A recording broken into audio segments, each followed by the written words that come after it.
Buongiorno amici del canale! Ciao! Ma tu parti per le vacanze? Sì. Con sto tempo? Sì. Ti piace?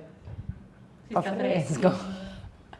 Allora, abbiamo avuto un agosto bellissimo, avete colorato tantissimo e questo tutorial che sarà per la settimana prossima, noi ve lo stiamo registrando fresco fresco, andrà a ispirarsi ancora ad uno stile secondo me molto leggero, da ambientare sia in casa in campagna, casa città, ma anche in casa al mare. Utilizzeremo il nuovo Sugar Dust e il Pure Sand e faremo un qualcosa di molto leggero e fresco, partendo però sempre dall'istruzione di come si fa a risolvere problematiche, tipo qua avete già visto molto bene che c'è la vernice che scrosta, ci sono problematiche anche per esempio qua, una brutta lonata che speriamo vada via con la levigatrice. Insomma, inizieremo come sempre a parlarvi della cura per colorare un mobile. Sarebbe troppo facile se vi dicessi, beh, prendi lo sverniciatore, passalo, oppure se va male colora tutto, prendi e colora. No, non siamo così noi parliamo sempre di come si fa a trattare bene un mobile, che sia di pregio o no. Questi sono dei bei mobili di legno, ma diciamo non sono mobili antichi, sono mobili un po' vecchi. Quindi oggi facciamo restyling su questi due comodini che a parer mio, se vanno messi in una stanza da letto, andrebbero fatti anche con il comodo abbinare. L'armadio invece può essere neutro, di uno dei colori scelti su questo mobile. Quindi aprite bene gli occhi perché secondo me questo è lo stile che non passa mai, quindi un evergreen leggero, delicato, per tutti i tipi di case, per tutti i tipi di stagionalità. Partiamo? Partiamo. Speriamo piaccia a sto punto, gliel'ho tanto decantato. Partiamo?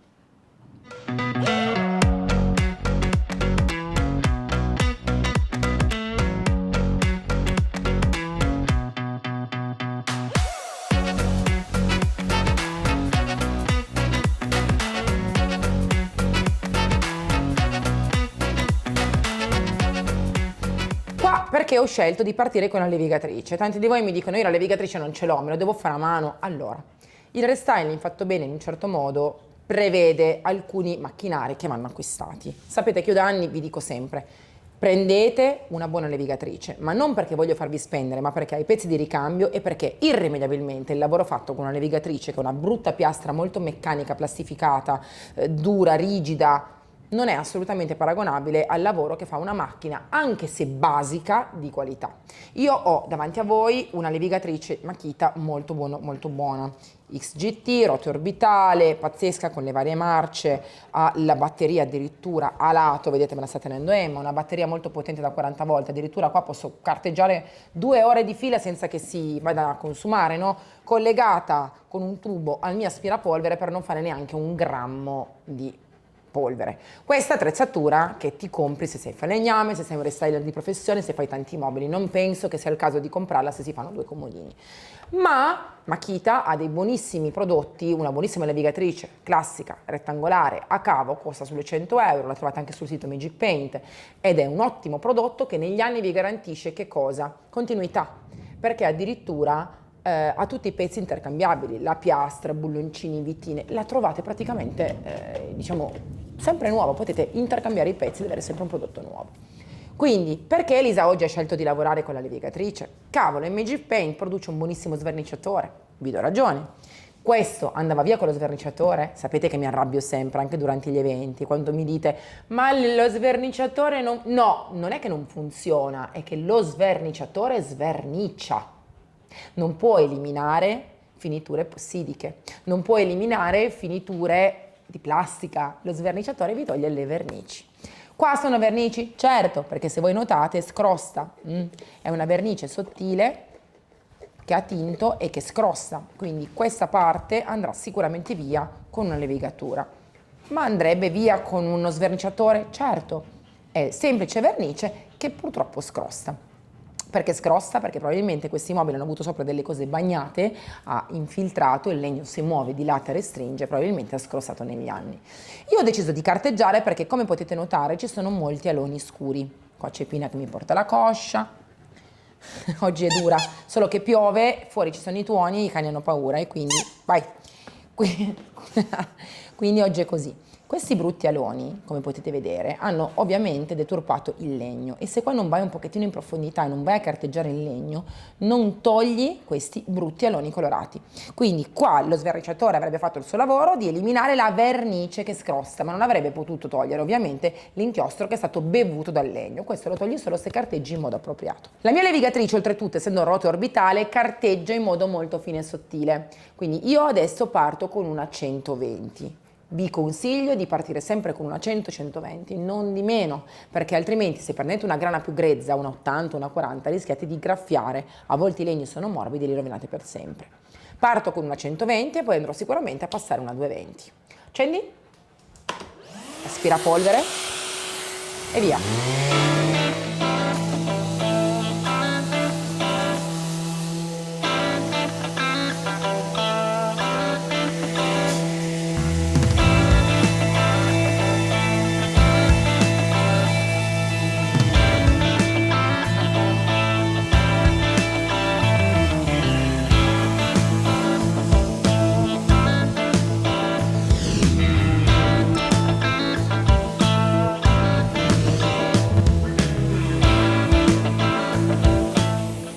Come potete notare, qua gli step di levigatura sono molti.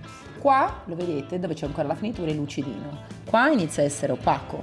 Qua c'è un punto in cui si vede un po' di legno sbiancato e poi c'è qua dove vedete il colore giusto del legno.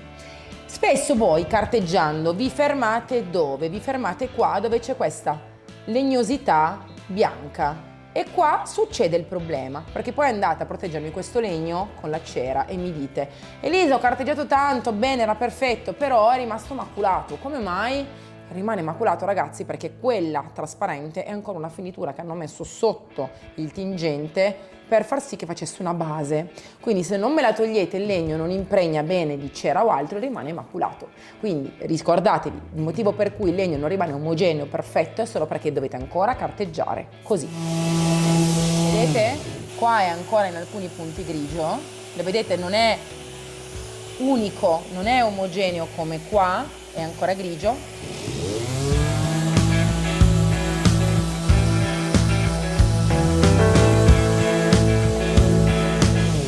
E qua è perfetto. Continuiamo.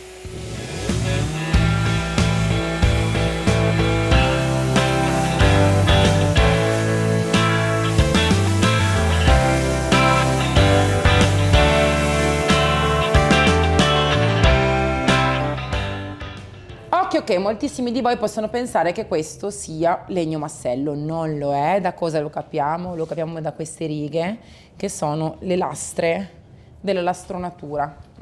Quindi mi raccomando, se andate a lavorare di forza, di prepotenza sul bordo, andate a togliere la lastronatura e poi sotto è truciolato. Occhio, che so che i comodini pesano, so che vi sembra legno massello, ma guardate sempre dietro, perché al 90% il piano superiore dentro nell'anima è truciolato e sopra ha questo rivestimento. Oltretutto non è che non c'è legno, c'è, ma c'è nella struttura del mobile. Partiamo mettendo lo scotch, mi raccomando, sulle guide perché non vogliamo sporcarle. Qua ho questa guida rientrante, qua c'è il bordino che non voglio colorare, quindi io per evitare sporcature faccio che far così e proteggo tutto il frontalino. Faccio questo lavoro ovviamente su tutti i cassetti. Inizio stendendo una prima mano bella corposa di Sugar Dust, il nuovo carta da zucchero Magic Paint. Nuovo perché è stato cambiato, fino a poco tempo fa c'era lo Sugar Paper, che però purtroppo aveva una componente di azzurro un po' baby molto profonda. Allora io l'ho voluto modificare togliendola e adesso sinceramente è proprio l'azzurro carta da zucchero che ti aspetti quando fai un restyling di questo tipo. Utilizzo il pennello testa quadra perché è un pennello della giusta grandezza, nel senso che non è né troppo grande né troppo piccolo per il restyling che devo fare oggi, ha una forma bella, tozza, quadrata e mi permette al 100% di coprire bene. Tipo ora sto facendo la pennellata incrociata, quindi prima in orizzontale, liscio in verticale per avere una pennellata perfetta. E ricordate sempre che non è un peccato se si vedono le pennellate, è un peccato se si vedono le pennellate brutte, ma se le pennellate sono belle, pulite, organizzate, oserei dire, è un vanto, non è un difetto, tutt'altro. Io qua non ho protetto il legno, ma cerco di fare attenzione, di non sporcare il bordo, è così il gioco è fatto. Guardate che coprenza pazzesca ho già ottenuto con una sola mano. La seconda è solo una finitura. Rifinisco questi punti, occhio che non bisogna mai lasciare eventuali gocce, importantissimo, e ancora più importante, dopo la prima mano bisogna assicurarsi che non ci siano più dei pezzi color legno. Ultima cosa, non per importanza, non ripassate più. Adesso hai la voglia irrefrenabile di fare questo, di passare qui, ma non lo fai perché qua sta ancora asciugando, è in fattore di asciugatura, quindi se fai così togli. Le gambine, mi raccomando, devono essere dipinte bene e segui sempre la forma della gambina. Ci accertiamo di non creare ammanchi e gocce e facciamo tutto questo lavoro. Ora procedo su cassetti e sul resto del mobile.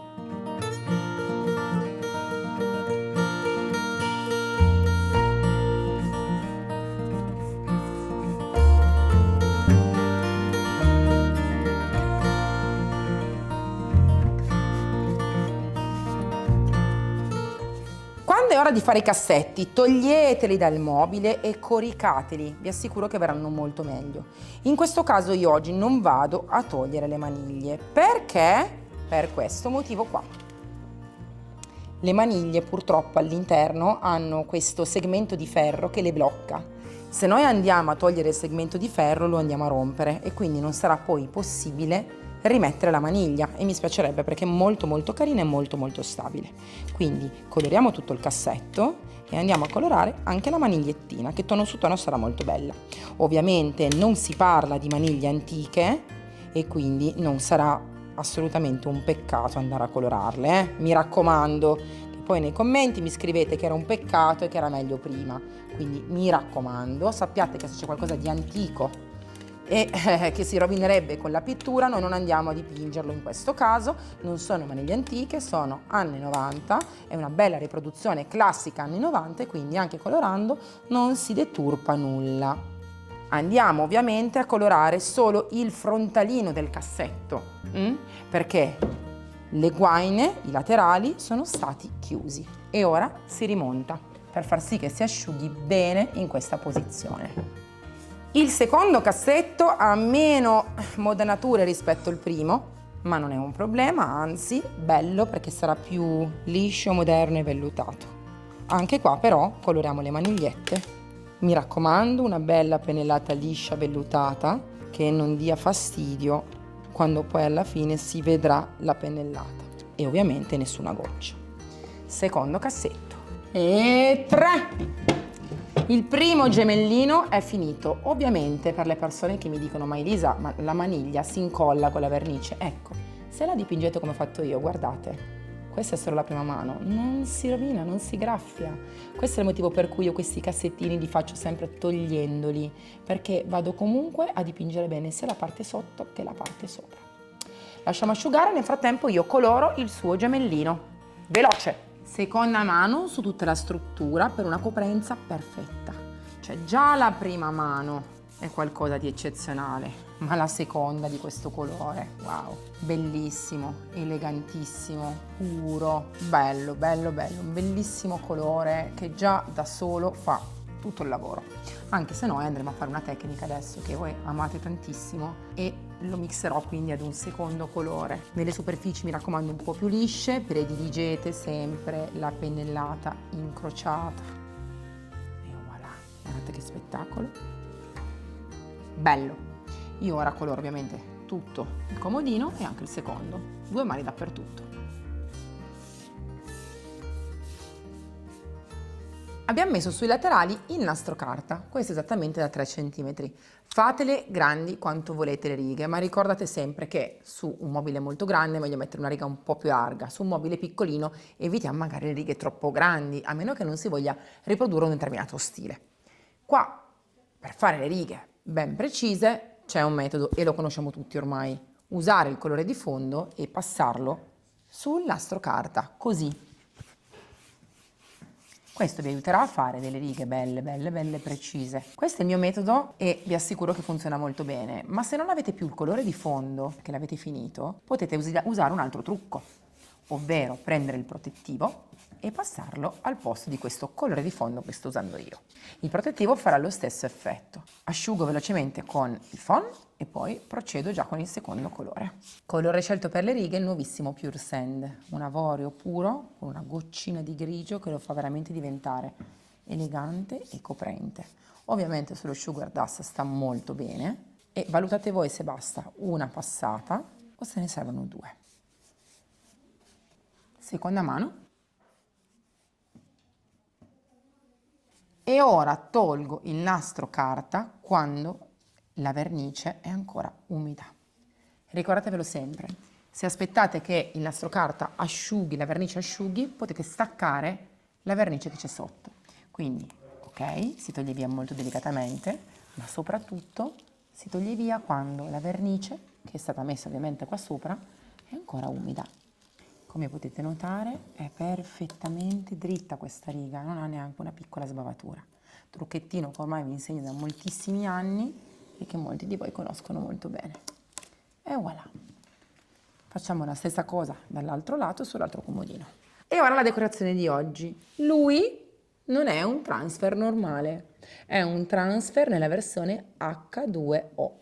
Finalmente posso dirvi che avete ragione quando dite che sembrano trasferelli, perché l'H2O non è nient'altro che un disegno che si va a mettere sulla superficie utilizzando l'acqua ed è veramente tanto facile, basta tenerlo fermo, acqua, schiacci e si trasferisce su qualsiasi superficie. Chiaramente deve esserci una superficie che faccia aggrappare il disegno. Ora ve lo faccio vedere su questo cassettino e anche sugli altri due, perché ovviamente bisogna vederlo per poi capire come farlo quando lo si ha a casa.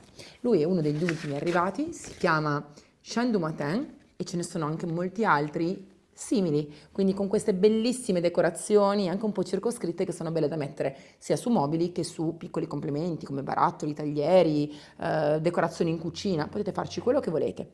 Approfittatene perché secondo me anche per le decorazioni natalizie potrebbero essere molto belli. L'unica cosa che ci servirà per fare un buon lavoro è un po' d'acqua e un pannettino. Io ora prendo una decorazione che ho già calcolato potesse starci, potrei scegliere tra lei, anche lei. Vediamo? Questa è una grandezza bellissima, prendo anche la rondinina e penso che metterò lei. La tagliamo perché non si può ovviamente andare a posporre una foto se ci sono insieme tutte le altre. Vado a centrarla mettendo la parte dorata ovviamente verso il mio mobile, la mia superficie. Pannettino abbastanza umido, molto umido, bagno un po' la superficie. Vado a centrare il più possibile la mia decorazione, io non voglio misurare perché sapete che mi ostino a fare a occhio e quindi cerco di andare in modo preciso. Ora con il pannettino bello umido vado a bagnare parecchio la mia decorazione, anche così. È fondamentale che si inzuppi la carta perché altrimenti non va a rilasciarti il disegno sulla superficie. Ci vuole solo un po' di pazienza, bisogna appunto andare a imbevere bene la carta per posporre il disegno. Come vedete non sto facendo particolarmente attenzione a tenere ferma la carta perché in realtà una volta che fa aderenza è molto semplice. Prima di toglierlo mi raccomando non andate decisi, fate un piccolo controllino, alzate e guardate, vedete? È tutto quanto ancora molto umido e l'oro è già sulla superficie. Ora, se volete essere più sicuri, potete anche passare sulla superficie un supporto che vi aiuti a far aderire bene. E poi delicatamente, piano piano, andiamo ad alzare. Guardate che spettacolo! Ma più che altro, guardate che facilità! Ci ho messo veramente pochissimi istanti. Ora, ovviamente, col pannettino umido vado a togliere via nei contorni, magari un po' di acqua in eccesso. E voilà, faccio asciugare qualche istante e continuo. Ed eccolo qui. Non mi fermerò a queste decorazioni, ora io farò un décapé, farò anche altro, però mi piaceva tantissimo farvi vedere questa nuova tecnica di transfer dove non si fa assolutamente fatica e si pospone qualsiasi immagine su tutte le superfici. Continuo perché sicuramente li metterò anche ai lati.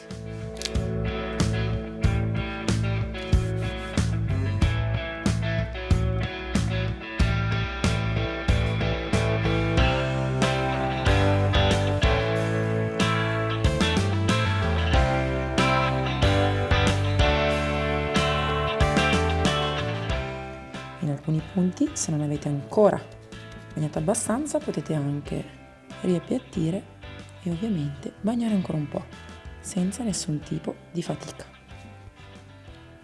E voilà, continuiamo.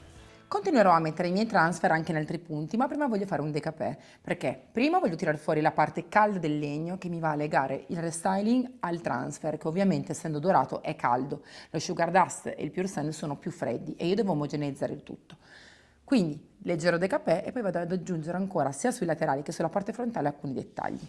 Come si fa a fare il décapé se non si ha una levigatrice o se non si vuole usare la levigatrice? Spugna abrasiva. Io adesso qua per esempio ho una spugna abrasiva media. Si bagna il bordo, che ovviamente non essendo ancora protetto è molto più morbido, e si fa questo, delicatamente.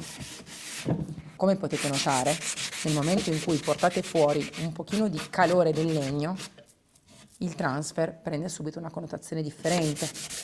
Non sembrerà più piccolo e abbandonato in mezzo al cassetto, ma avrà assolutamente la sua importanza.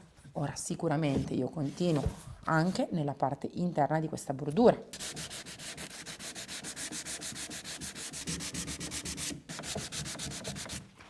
Beh, cos'è che dice la regola? Una rondine non fa primavera, ma qua di rondini ce n'è più di una.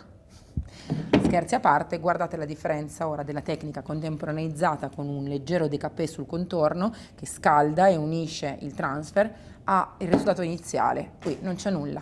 Quindi mi raccomando, non abbiate paura che il décapé faccia shabby. Questa parola ci ha rotto le scatole perché da troppi anni viene abusata. Lo stile shabby chic è uno stile meraviglioso, ma non è bianco, non è grattare shabby chic. Questo è uno stile assolutamente bellissimo, che viene spesso purtroppo abbinato a una tecnica, ma non è così. Shabby chic è anche semplicemente un qualcosa di antico, di vintage, anche di nero, non lo lega a un colore lo stile, ma che viene ovviamente contemporaneizzato in una totalità. Tutto l'ambiente è shabby chic, non solo un mobile, ok? Lui è il décapé ed è una tecnica che usura delicatamente i lembi, i bordi e rende una situazione più anticata. Io continuo, ma non vi nego che tanto userò la mia levigatrice, perché sapete che io ho poca pazienza. Carta 120, motore al minimo, aspirapolvere acceso.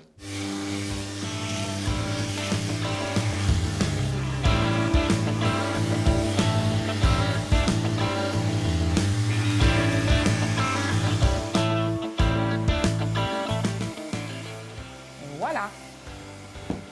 Continuiamo.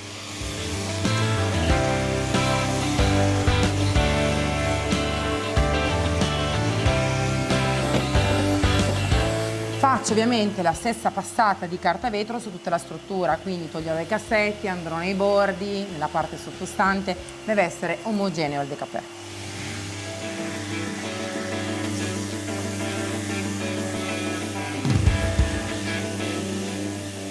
Su questo lato ho accentuato il décapé perché in questo punto volevo che le nostre righe andassero un po' a sbiadire e come potete notare è molto bello questo effetto slavato, un po' usurato. La riga rimarrà sempre bella, precisa perché si nota in certi punti che è perfetta, ma quando noi andremo a metterci sopra un pochettino del nostro transfer dorato sarà veramente una sciccheria. In certi punti non posso arrivare con la levigatrice, quindi spugna abrasiva e pannettino e ci metto veramente poco. Voilà! Guardate che spettacolo!